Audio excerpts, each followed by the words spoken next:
pain.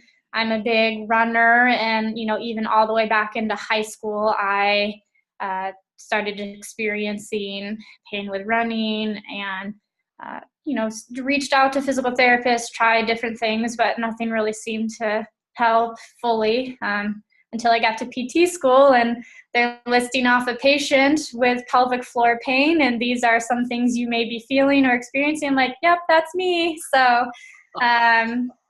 just kind of was able to be like, light bulb. So, from my own experiences of feeling like doctors, specialists, people couldn't figure it out, I couldn't figure it out, that just kind of drew me to that, knowing there's probably other people out in the world that may be experiencing a similar thing. So.